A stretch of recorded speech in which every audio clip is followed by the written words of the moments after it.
نحمده ونصلي على رسوله الكريم اما بعد فاعوذ بالله من الشيطان الرجيم بسم الله الرحمن الرحيم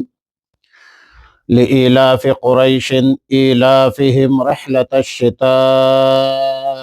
والصيف فليعبدوا رب هذا البيت الذي أطعمهم من جوع وآمنهم من خوف۔ پارہ نمبر 30، سورۃ القریش۔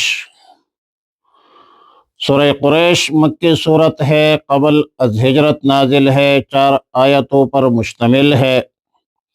حالت جموعی میں 106 نمبر پہ ہے اور حالت نزولی میں 29ویں نمبر پہ ہے۔ نزلت بعد سورۃ التین وقبل سورۃ القارعہ۔ ربط اور مناسبت واضح ہے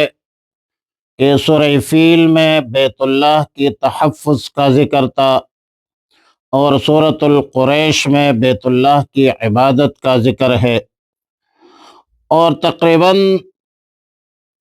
اس پر سب مفسرین کا اتفاق ہے کہ معنی اور مضمون کے اعتبار سے سورہ قریش سورہ فیل ہی کے ساتھ متعلق ہے، اور اسی وجہ سے بعض مصاحف میں ان دونوں صورتوں کو ایک صورت کر کے لکھا گیا ہے۔ دونوں کے درمیان بسم اللہ الرحمن الرحیم تسمیہ نہیں لکھی ہے، مگر سیدنا حضرت عثمان ابن عفان رضی اللہ تعالیٰ عنہ نے جب اپنے زمانے میں تمام مصاحف قرآن کو جمع کر کے ایک نسخہ تیار کیا تو ظاہر ہے کہ دونوں صورتوں کو الگ، اور تمام صحابہ کا اس پر اجماع بھی ہوا ہے۔ وجہ تسمیہ اظہر ہے کہ آیت نمبر 1 میں فرمایا لإیلاف قریش۔ امام الاولیاء امام احمد علی لاہوری رحمہ اللہ الباری خلاصہ صورت بیان فرماتے ہیں کہ فرائض علماء کرام و صوفیاء عظام۔ لإیلاف قریش میں ظاہر ہے کہ لام جارہ ہے، لإیلاف قریش نحوی ترکیب کے اعتبار سے اس کا مقتضا یہ ہے کہ جار و مجرور کا تعلق کس مضمون کے ساتھ ہے، یعنی لإیلاف قریش کا متعلق کیا ہے، کس کے ساتھ آپ اس کو متعلق کریں گے، اور اس حوالے سے مفسرین کے اقوال مختلف ہیں، لیکن ایک تعلق معنوی ہے، معنوی تعلق جس کے اساس پر یہاں ایک جملہ محذوف ہے کہ انا اہلکنا اصحاب الفیل، ہم نے اصحاب فیل کو ہلاک کیا، کہ قریش گرمی سردی کے دونوں سفروں کے عادی تھے تاکہ ان کے راہ میں رکاوٹ نہ رہے اور سب کے دلوں میں قریش کا ادب ہو، احترام ہو، عظمت پیدا ہو جائے۔ بعض مفسرین نے محذوف جملہ یہ نکالا ہے کہ اعجبو، یعنی تعجب کرو، جملہ فعلیہ نکالا ہے، تعجب کرو قریش کے معاملے پر کہ کس طرح سردی میں گرمی میں سفر کرتے ہیں، آزادانہ سفر کرتے ہیں، بے خوف و خطر سفر کرتے ہیں،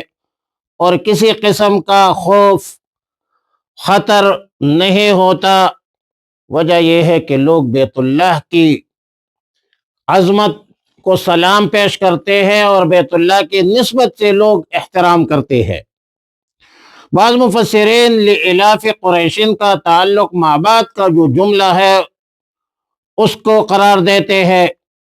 کہ قریش کو اس نعمت کے نتیجے میں اللہ کا شکر ادا کرنا چاہیے، اللہ کی عبادت میں لگ جانا چاہیے، فَلْيَعْبُدُوا رَبَّ هَذَا الْبَيْتِ۔ لیکن اس صورت میں فَلْيَعْبُدُوا میں جو فا ہے یہ اس لیے کہ پہلے جملہ میں ایک شرط کا معنی پایا جاتا ہے۔ بہرحال اس صورت میں قریش کی احوال اور نتیجہ کا ذکر ہے کہ قریش چونکہ 2 سفروں کے عادی تھی، ایک سفر سردی میں یمن کی طرف کرتے تھے اور دوسرا سفر گرمیوں میں شام کی طرف کرتے تھے، اور انہی 2 سفروں پر ان کے تجارت کا، کاروبار کا، معیشت کا دار و مدار تھا، اور اسی تجارت کی بنیاد پر یہ لوگ مالدار تھے، اغنیا تھے۔ اس لیے اللہ تعالیٰ نے ان کے دشمنوں کو، اصحاب فیل کو، عبرتناک سزا دے کر قریش کی عظمت لوگوں کے دلوں میں بڑھا دیا۔ قریش جتنی ممالک میں جاتے تھے، سفر کرتے تھے، لوگ احترام کرتے تھے بیت اللہ کی نسبت سے۔ سورہ قریش میں اس طرف اشارہ ہے کہ تمام عرب کے قبائل میں اللہ تعالی کے نزدیک یہ سب سے زیادہ مقبول ہے، جیسا کہ حدیث شریف میں ہے کہ رسول اللہ مبارک صلی اللہ علیہ وسلم نے فرمایا کہ اللہ تعالیٰ نے تمام اولاد اسماعیل میں سے کنانا، اور کنانا میں سے قریش کو، اور قریش میں سے بنو ہاشم کو، اور بنو ہاشم میں سے مجھ کا انتخاب فرمایا۔ رواہ البغوی عن واصلۃ بن اسقع رضی اللہ تعالیٰ عنہ۔ جبکہ مسلم شریف میں جابر بن عبداللہ رضی اللہ تعالیٰ عنہ سے روایت ہے کہ رسول اللہ مبارک صلی اللہ علیہ وسلم نے فرمایا کہ تمام آدمی قریش کے تابع ہے، خیر میں بھی اور شر میں بھی۔ پہلے حدیث میں جس خداوندی انتخاب کا ذکر ہے، غالباً اس کی وجہ یہ ہے کہ ان قبائل کے خاص صلاحیت ہے، ملکات ہے، استعدادیں ہے۔ کفر، شرک، جہالت کے زمانے میں بھی ان کے بعض اخلاق اور ملکات نہایت اعلیٰ اور عرفہ تھے۔ قریش میں قبول حق کے استعداد اور صلاحیت یقیناً بطریق اتم موجود تھی۔ یہ وجہ ہے کہ صحابہ کرام میں زیادہ تر اور اولیاء عظام میں زیادہ تر لوگ وہ قریش کے تھے۔ قذافی تفسیر مظہری، رحلت الشتاء والصیف، یہ بات اظہر من الشمس ہے کہ مکہ مکرمہ ایک ایسے مقام پر آباد ہے جہاں کوئی زراعت نہیں ہے، باغات نہیں ہے جن کے پل مکہ والوں کو مل سکے۔ اس لیے سیدنا ابراہیم علیہ السلام نے دعا فرمائی کہ رب اجعل هذا بلدا آمنا وارزق اہلہ من الثمرات من آمن منہم باللہ والیوم الآخر۔ یا رب العالمین، شہر مکہ کو، بلد امین کو امن کا گہوارہ بنا دیجیے، اور اہل مکہ کو ہر قسم کے پل رزق عطا فرما دیجیے۔ اللہ تعالیٰ نے سیدنا ابراہیم علیہ السلام کی یہ دعا قبول فرمائی ہے۔ اور یجبا الیہ ثمرات کل شیء، باہر سے ہر طرح کے پل فروٹ یہاں آتے تھے اور آتے ہیں۔ لہذا اہل مکہ کی معیشت کا دار و مدار تجارت پر نہیں تھی، زراعت پر نہیں تھی، تجارت پر تھی۔ اہل مکہ کی معیشت اور بزنس کا جو دار و مدار تھی وہ تجارت تھی، اور تجارت کے حوالے سے مختلف ممالک کے اسفار کرتے تھے اور اپنی ضروریات تجارت کے راستے سے پورا کرتے تھے۔ سیدنا عبداللہ ابن عباس رضی اللہ تعالی عنہما کا قول ہے کہ مکہ والے بڑے افلاس، غربت اور تکلیف میں تھے، یہاں تک کہ رسول اللہ مبارک صلی اللہ علیہ وسلم کے جد امجد ہاشم نے قریش کو اس کے لیے آمادہ کیا کہ دوسرے ملکوں سے تجارت کا کام کر لے، تجارت شروع کرے دیگر ممالک سے۔ اور چونکہ شام ٹھنڈا ملک ہے، سرسبز و شاداب ملک ہے، گرمی کے زمانے میں وہاں جاتے تھے، اور چونکہ یمن گرم ملک ہے، سردی کے مہینے میں یمن کی طرف تجارتی سفر کرتے تھے، بہت سارے منافع حاصل کرتے تھے۔ اور چونکہ یہ لوگ بیت اللہ کے خادم ہونے کی حیثیت سے تمام عرب میں محترم تھے، محفوظ رہتے تھے، اور راستے بھی ان کے لیے بے خطر ہوتے تھے۔ اور ہاشم چونکہ ان سب کا سردار تھا، سردار مانا جاتا تھا، ان کا طریقہ یہ تھا کہ اس تجارت میں جو منافع حاصل ہوتے تھے تو ان منافع کو امیر غریب سب طبقوں میں برابر کی بنیاد پر تقسیم کرتے تھے، یہاں تک کہ قریش کا غریب آدمی جو تھا وہ بھی مالداروں کے برابر جو تھا وہ تسلیم کیا جاتا تھا، اور وہ یقیناً مالدار ہوتا تھا۔ پھر اللہ تعالیٰ نے ان پر مزید احسان فرمایا کہ ہر سال یہ لوگ 2 سفر کرتے تھے، زحمت تھی اس میں، اس زحمت سے اللہ نے بچایا۔ مکہ مکرمہ سے ملے ہوئے علاقے، یمن، تبالہ اور حرش وغیرہ، ان علاقوں کو ایسا اللہ تعالیٰ نے سرسبز و شاداب زرخیز بنا دیا کہ وہاں کا غلہ ان کی ضرورت سے زائد تھی، جن کے بنا پر ان کو غلات وہاں سے لا کر جدہ میں فروخت کرتے تھے۔ جدہ ایک منڈی بن گئی تھی، اور ابھی بھی جدہ بہت بڑی منڈی ہے، دنیا کے پھل فروٹ وغیرہ جو جاتے ہیں یہ اس کے کارنش پر لوگ جاتے ہیں۔ اہل مکہ کو پھر ان طویل 2 سفروں کے بجائے چند فاصلے پر جدہ میں سامان جو ہے وہ ملتی تھی، اور آیات مذکورہ میں اللہ تعالیٰ نے مکہ والوں پر اس احسان اور انعام کا ذکر فرمایا کہ بھائی اتنے بڑی سفر آپ لوگ کرتے تھے، اب تم تو قریب جاتے ہو، جدہ قریب ہے، اور آج کل تو جدہ سعودی عرب کا حصہ ہے، تو فَلْيَعْبُدُوا رَبَّ هَذَا الْبَيْتِ۔ انعامات ذکر کرنے کے بعد ان کا شکر ادا کرنے کے لیے قریش کو خصوصی خطاب پر ہدایت فرمائی، بھائی اس گھر کو آباد کرو، اس گھر کی عبادت کرو، اور اس جگہ اللہ تعالیٰ کی صفات میں رب کا ذکر فرمایا۔ رحمان بھی اللہ کی صفت، رحیم بھی اللہ کی صفت، لیکن رب کا خصوصیت سے ذکر فرمایا کہ اس کعبہ کے رب جو ہے وہ برکات کا سرچشمہ جو ہے وہ رب ہے، الذی اطعمہم من جوع وآمنہم، جس رب نے قریش کو تمام تر نعمتیں دی تھی۔ قریش مکہ کے لیے دنیا کے ان تمام نعمتوں کو جمع فرما دے۔ اب جو انسان کے خوشی ہے، عیش و عشرت ہے، رہنے کے لیے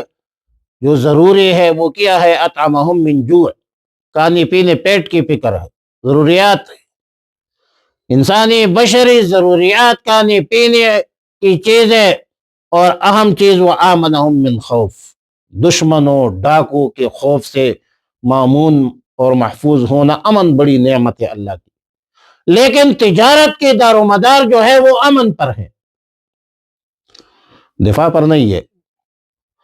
اور آخرت کے عذاب سے بھی جب ایمان لائیں گے تو محفوظ اور مامون رہیں گے۔ حافظ عماد الدین رحمہ اللہ تعالی فرماتے ہیں کہ یہی وجہ ہے کہ جو شخص اس آیت کے مطابق اللہ تعالیٰ کی عبادت کرے تو اللہ تعالیٰ اس کے لیے دنیا میں بھی امن اور بے خوف و خطر رہنے کا سامان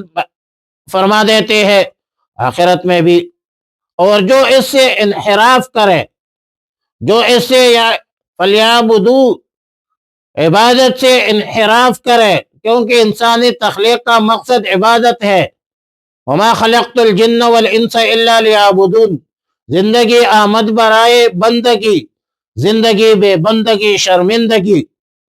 جب انسان اپنے فرض منصبی کو چھوڑ دے، ذمہ داری کو چھوڑ دے، قرآن میں اس کا ذکر ہے، ضرب اللہ مثلا قریۃ کانت آمنۃ مطمئنۃ یأتیہا رزقہا رغدا من کل مکان فکفرت بانعم اللہ فاذاقہا اللہ لباس الجوع والخوف بما کانوا یصنعون۔ خوف کیوں آتی ہے؟ اللہ تعالیٰ نے ایک مثال بیان فرمائی کہ ایک بستی تھی، مامون تھی، محفوظ سے، ہر قسم خطرہ سے مطمئن لوگ تھے، اس کا رزق ہر جگہ سے وافر مقدار میں آتا تھا، پھر اس بستے والوں نے اللہ کے انعامات کی ناشکری کی، اللہ نے ان کو بھوک، خوف کی پریشانی میں مبتلا کر دیا، کیوں؟ ان کی کرتوتوں کی بنا پر، ان کے بدعملی کی بنیاد پر، ان کے ناشکری کی بنیاد پر۔ ابو الحسن قزوینی کا قول ہے رحمہ اللہ کہ جس شخص کو کسی دشمن یا کسی مصیبت کا خوف ہو، اس کے لیے لیلاف قریشن کا پڑھنا جو ہے یہ ایک مجرب عمل ہے، اور اسی کو امام جزیری رحمۃ اللہ علیہ نے بھی نقل کیا ہے کہ یہ عمل ازمودہ ہے اور مجرب ہے۔ حضرت مولانا قاضی ثناء اللہ پانی پتی رحمہ اللہ الباری تفسیر مظہری میں بھی لکھتے ہیں کہ مجھے میرے شیخ حضرت مرزا جان جانا نے خوف اور خطرے کے وقت اس سورت کو پڑھنے کا حکم دیا اور فرمایا کہ ہر قسم بلا اور مصیبت کے دفع کرنے کے لیے سورہ قریش کی قرات یہ ایک مجرب عمل ہے۔ اور پھر قاضی ثناء اللہ پانی پتی رحمۃ اللہ علیہ فرماتے ہیں کہ میں نے بارہا اس کا تجربہ کیا اور ہم نے بھی کئی بار اس کا تجربہ کیا ہے۔ بارہا ایک جگہ ہم ایک پرانی بات ایک جگہ کھڑے تھے، گاڑی نہیں آتی تھی، انتظار تھا، سب نے کہا کہ سورہ قریش پڑھو، ہم سب نے 11 مرتبہ پڑھ لیا، گاڑی آ گئی۔ تو یہ بہترین عمل ہے سورہ قریش۔ لإلاف قریش إلافہم، لإلاف قریش اس لیے کہ مانوس کر دیا، کیونکہ اللہ نے قریش کے دلوں میں ایک رغبت پیدا کر دی۔ لإلاف قریش اس لیے کہ مانوس کر دیا قریش کو، إلافہم ان کو مانوس کرنا تھا، رحلت الشتاء سفر سے، سردی والصیف اور گرمی میں، یعنی گرمی اور سردی میں سفر۔ فَلْيَعْبُدُوا پس چاہیے کہ عبادت کرے، رب هذا البیت اس گھر کے رب کی، الذی اطعمہم جس نے کھلایا ان کو، من جوع بھوک میں، وآمنہم اور امن دیا ان کو، من خوف خوف سے۔ اللہم احسن عاقبتنا فی الامور کلہا واجرنا من خزي الدنيا وعذاب الآخرة، اللهم وفقنا لما تحب وترضى، وصلى الله تعالى على خير خلق محمد وآله وصحبه أجمعين برحمتك يا أرحم الراحمين۔